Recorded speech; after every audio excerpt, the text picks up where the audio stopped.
Om Swastiastu. Selamat pagi anak-anak. Senang rasanya dapat berjumpa kembali dengan kalian dalam pelajaran PPKN hari ini. Semoga kita semua dalam keadaan sehat, bahagia, dan sejahtera. Nah anak-anak, dalam kesempatan ini Bapak akan melanjutkan pemaparan materi mengenai harmonisasi hak dan kewajiban asasi manusia dalam perspektif Pancasila.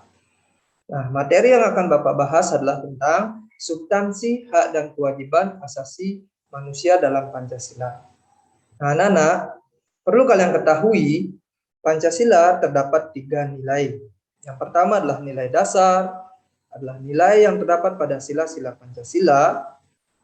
Nilai instrumental adalah perwujudan nilai dasar dalam bentuk peraturan perundang-undangan seperti Undang-Undang Dasar 1945, undang-undang, dan peraturan lainnya. Dan yang ketiga adalah nilai praksis. Nilai dasar dan nilai instrumental yang dilakukan dalam kehidupan sehari-hari. Nah, berbicara mengenai hak asasi manusia, dapat kita contohkan ketiga nilai tersebut. Nah, nilai dasar yang bisa kita ambil adalah ketuhanan yang Maha Esa. Nilai instrumentalnya terdapat dalam pasal 28A sampai 28J serta pasal 29 ayat 1 dan ayat 2 Undang-Undang Dasar 1945 yang menyatakan bahwa negara Indonesia berdasarkan ketuhanan yang Maha Esa dan memberikan kebebasan kepada setiap warga negaranya untuk memeluk dan melaksanakan kepercayaan dan keyakinannya. Nilai praksisnya apa? Nilai praksisnya, negara memberikan hari-hari libur di setiap hari besar keagamaan. Misal, Hari Raya Nyepi diberikan hari libur nasional. Hari Raya Idul Fitri diberikan libur nasional. Itu sebagai salah satu bentuk substansi HAM yang terdapat pada nilai-nilai Pancasila. Nah, untuk lebih lengkapnya dan jelasnya, Bapak akan menerangkan nilai-nilai dasar Pancasila yang terkandung dalam HAM. Nah, yang pertama, anak-anak, pada sila yang pertama, ketuhanan yang Maha Esa, substansi HAM yang terdapat bahwa di sila pertama ini adanya pengakuan dan menjamin setiap orang untuk melakukan ibadah menurut keyakinannya masing-masing. Perlu diingatkan lagi anak-anak, negara Indonesia bukanlah negara agama, tetapi negara Indonesia adalah negara beragama. Jadi, setiap warga negara diberikan kebebasan untuk memeluk dan melaksanakan kepercayaan serta agama yang dia yakini. Tidak boleh diintervensi oleh siapapun. Nah, yang kedua, dalam sila kedua, kemanusiaan yang adil dan beradab. Nah, dapat kita ambil makna HAM yang terkandung dalam sila ini bahwa menghendaki adanya nilai-nilai kemanusiaan. Artinya, negara Indonesia mengakui terhadap martabat hak asasi manusia dan kebebasan manusia.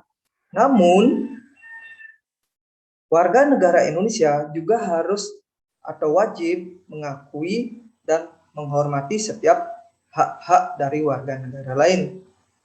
Karena harus adanya keseimbangan antara hak dan kewajiban asasi manusia. Nah, yang ketiga, persatuan Indonesia dalam makna HAM bahwa kesadaran bangsa Indonesia lahir dari keinginan untuk bersatu agar orang-orang menikmati hak asasinya tanpa pembatasan dan belenggu dari manapun datangnya. Nah, perlu kita ketahui anak-anak, negara Indonesia ini terbentuk atau bangsa kita terbentuk karena adanya rasa semangat untuk melawan penjajahan. Nah, sila yang keempat, makna HAM yang terkandung adalah kedaulatan rakyat.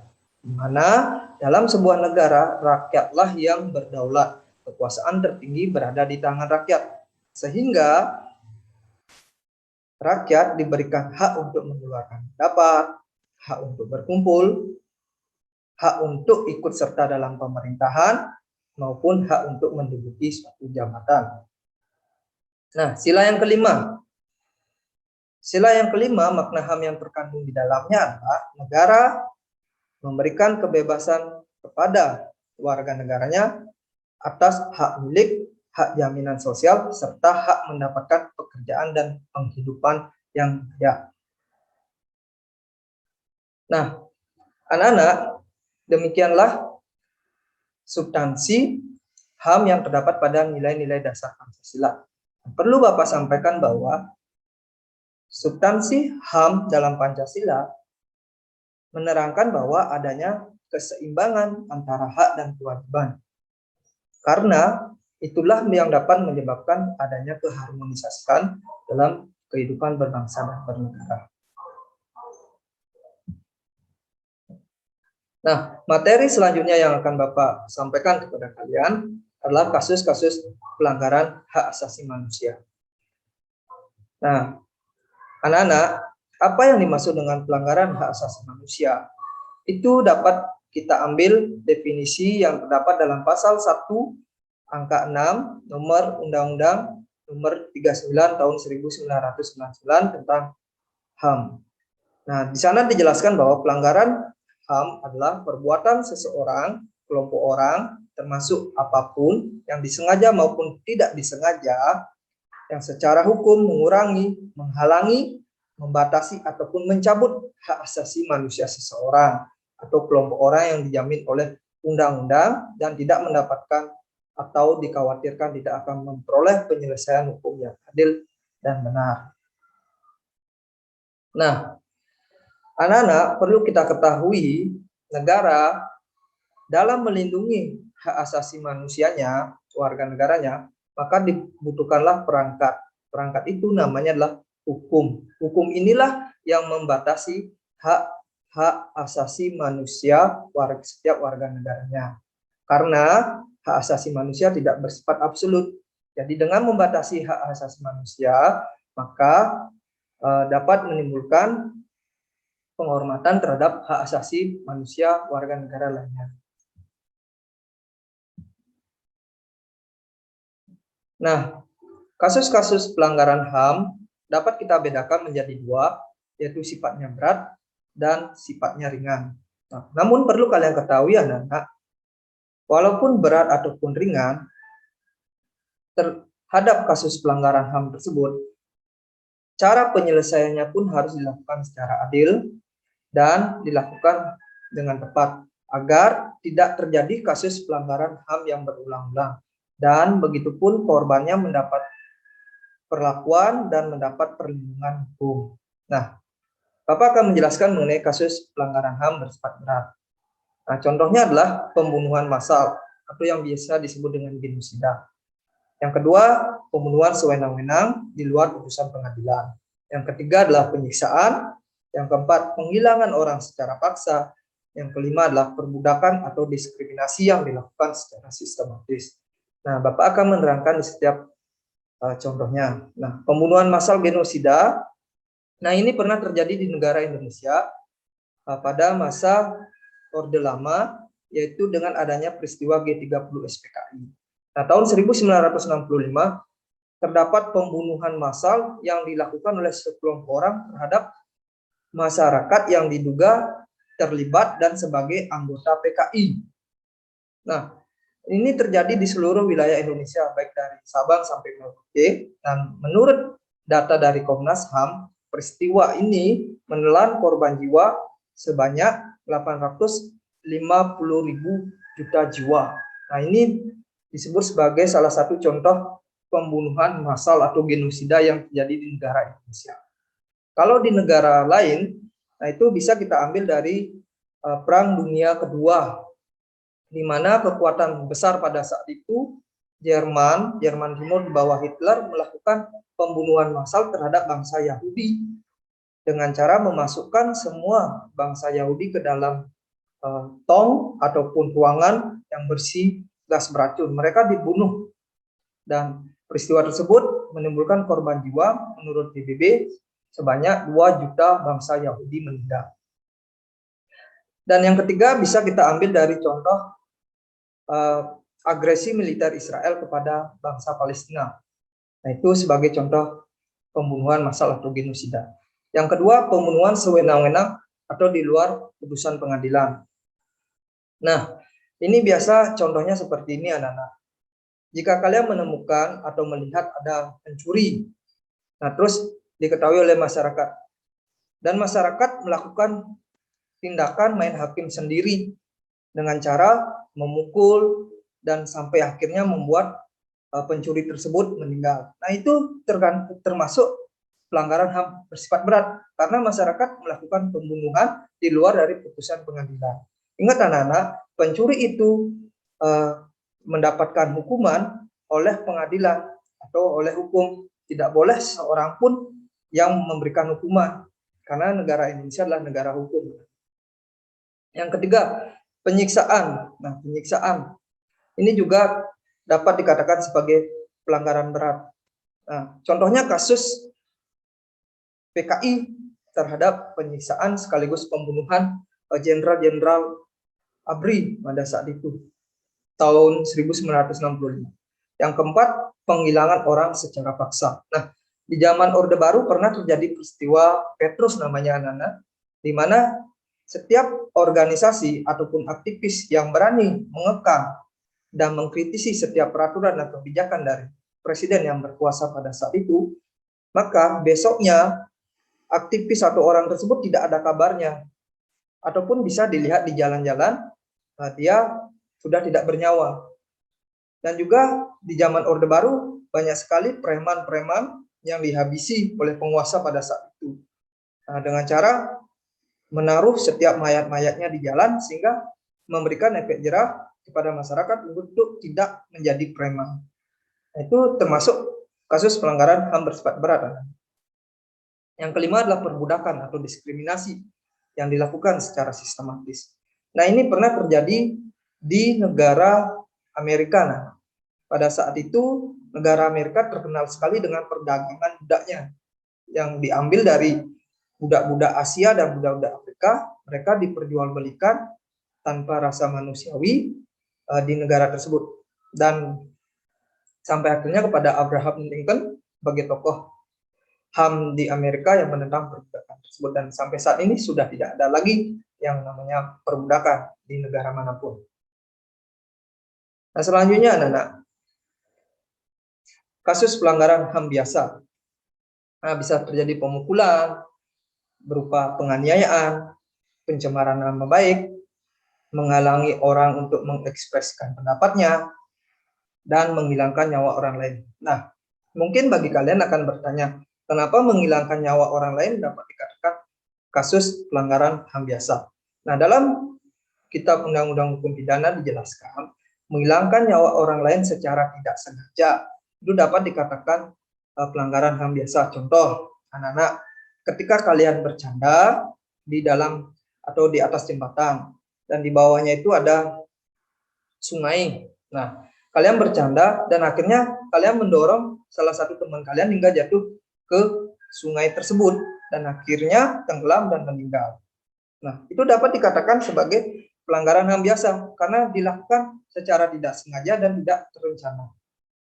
Seperti itu anak-anak. Nah, selanjutnya, anak-anak,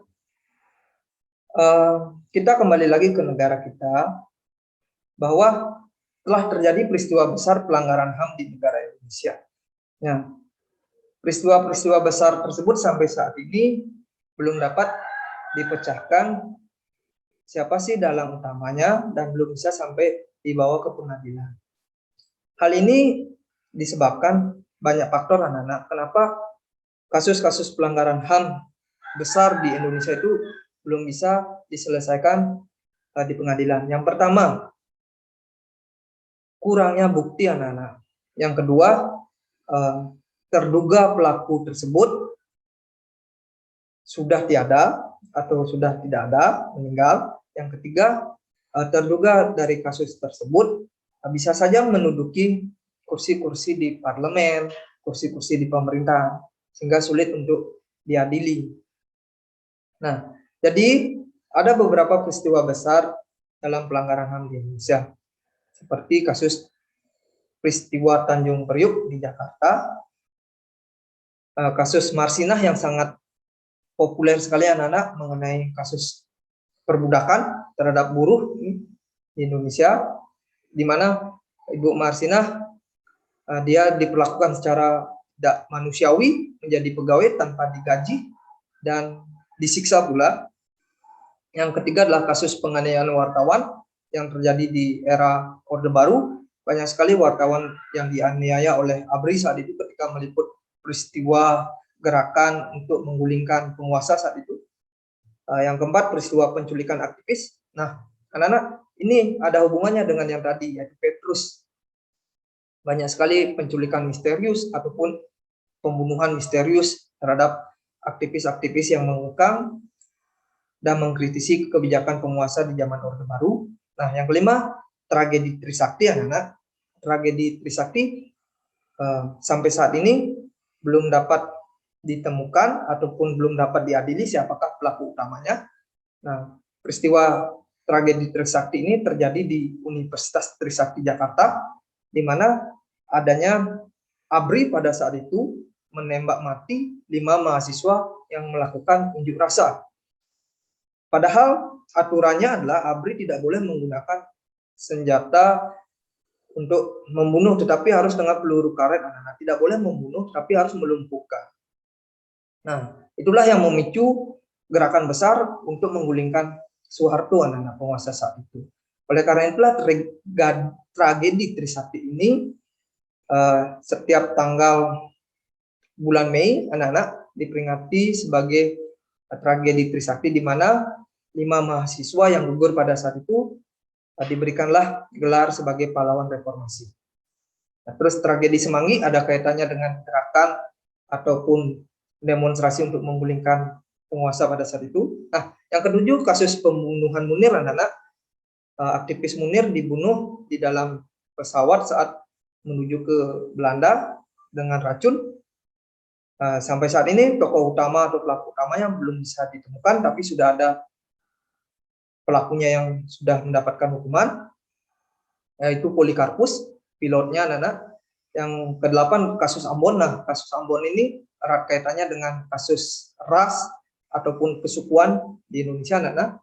Kasus Poso, nah ini juga kasus Poso terjadi menjelang berakhirnya Orde Baru, anak-anak, di mana adanya perperangan yang melibatkan 2 keagamaan besar di Indonesia, itu perang agama Muslim dengan agama Islam dengan agama Kristen. Nah, kasus Dayak dan Madura di Kalimantan Tengah yang biasa disebut dengan Perang Sampit. Nah, kasus TKI di Malaysia, banyak sekali TKI TKW Indonesia yang dianiaya oleh majikannya dan juga tidak digaji di sana, dan juga pelakunya tidak diadili di sana, anak-anak. Nah, terus aksi bom Bali. Nah, aksi bom Bali ini pelanggaran HAM berat di Indonesia, anak-anak, yang menyita perhatian dunia karena menewaskan banyak wisatawan luar negeri dan kasus-kasus lainnya. Anak-anak, pernahkah kalian bertanya kenapa bisa terjadi kasus pelanggaran HAM baik berat ataupun ringan? Nah, jadi kita dapat berpikir sejenak, anak-anak. Jadi ada beberapa faktor yang menyebabkan terjadinya kasus pelanggaran HAM tersebut, yaitu faktor internal dan faktor eksternal. Nah, faktor internal itu berasal dari dalam diri seseorang, seperti tidak seimbangnya pelaksanaan hak asasi dan kewajiban asasi. Yang kedua, belum adanya kesepahaman dan kesamaan mengenai konsep HAM. Dan yang ketiga, sikap individualis atau mementingkan diri sendiri. Yang keempat, kurangnya kesadaran tentang hak asasi manusia. Dan yang kelima, rendahnya sikap toleransi. Nah, contoh faktor penyebab pelanggaran HAM dari internal dalam diri seseorang. Misal, anak-anak ketika mengendarai sepeda motor atau kendaraan, ketika kalian berada di lampu merah, nah tiba-tiba lampunya sudah merah, tapi kalian berjalan karena kalian memiliki sifat individualis, mementingkan diri sendiri, akhirnya kalian menerobos. Dan ketika kalian menerobos, ternyata ada motor ataupun kendaraan yang lewat dan terjadilah kecelakaan yang menyebabkan korban jiwa. Nah, itu dapat dikatakan sebagai faktor pelanggaran HAM dari diri sendiri. Nah, misal yang kedua adalah karena tidak seimbangnya pelaksanaan hak dan kewajiban asasi manusia. Contohnya, ketika kalian meminjam pulpen kepada teman-teman kalian, nah terus kalian sudah diberikan pinjaman, dan tiba-tiba kalian tidak mengembalikan, dan kalian dianggap sebagai mencuri. Itu salah satu faktor penyebab pelanggaran HAM dari dalam diri sendiri. Nah, yang kedua, kasus pelanggaran HAM dari faktor internal atau luar diri seseorang. Yang pertama adalah lemahnya dan kurangnya berfungsinya lembaga-lembaga penegak hukum. Nah, anak-anak penegak hukum di Indonesia adalah hakim, polisi, dan jaksa. Ketika tidak bisa memberikan hukuman yang sepadan terhadap pelanggaran HAM, maka akan memunculkan lagi kasus pelanggaran HAM lainnya, karena tidak menimbulkan efek jerah dan tidak melindungi korbannya. Yang kedua, penyalahgunaan kekuasaan. Nah, ini terjadi pada peristiwa Timur Lepas ya, anak-anak, di mana pada saat itu presiden yang berkuasa di Indonesia adalah Presiden Habibie mengeluarkan suatu kebijakan dengan menurunkan pasukan ABRI di sana untuk melawan pemberontak. Dan apa yang terjadi, anak-anak? ABRI yang memiliki senjata ingin mengusir pemberontak yang memisahkan diri dari Indonesia, melakukan kekerasan dalam bentuk tembak mati secara langsung. Nah, akhirnya apa? Banyak sekali korban jiwa dari warga Timur Timur, dan ini diketahui oleh dunia, sehingga apa? Terjadilah pelanggaran HAM berat yang dilakukan oleh negara Indonesia terhadap Timur Timur, dan mengakibatkan Timur Timur lepas dari Indonesia dan membentuk negara baru yaitu Timur Leste. Yang ketiga adalah penyalahgunaan kemajuan teknologi. Nah, seperti ini anak-anak, contohnya adanya rudal, adanya nuklir, adanya senjata-senjata berteknologi yang biasa pada saat peristiwa agresi militer Israel kepada Palestina. Banyak sekali anak-anak seperti rudal, senjata berteknologi canggih digunakan untuk memusnahkan ataupun menghancurkan bangsa Palestina pada saat. Nah, anak-anak tentu kita akan bertanya, banyaknya kasus pelanggaran HAM itu terjadi karena perlu kita ketahui dari diri sendiri dan juga dari eksternal. Nah, apabila dari diri sendiri, kita harus memahami bahwa harus adanya keseimbangan antara hak dan kewajiban. Kita harus mengetahui konsep dari hak asasi manusia tersebut. Dan dari eksternal, perlunya lembaga-lembaga hukum itu melaksanakan fungsinya untuk menegakkan dan melindungi hak asasi setiap warga negaranya. Nah, upaya penegakan hak asasi manusia. Anak-anak, negara Indonesia melindungi segenap bangsanya, melindungi hak asasi manusia setiap warga negaranya dengan cara apa? Dengan cara hukum, itu membentuk suatu peraturan perundang-undangan. Nah, kita akan membahas mengenai upaya penegakan hak asasi manusia.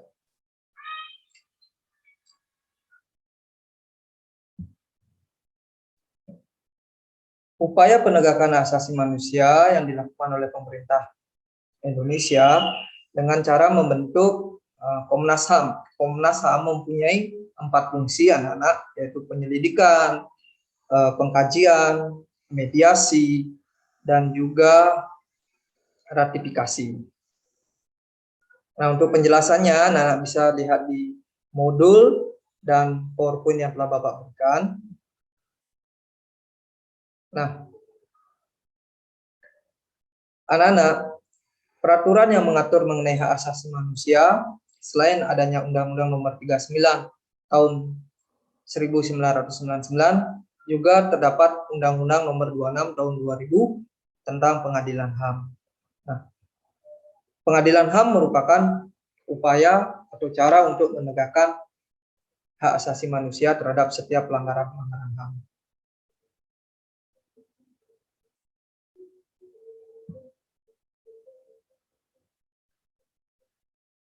Nah, anak-anak, demikian pemaparan singkat dari Bapak.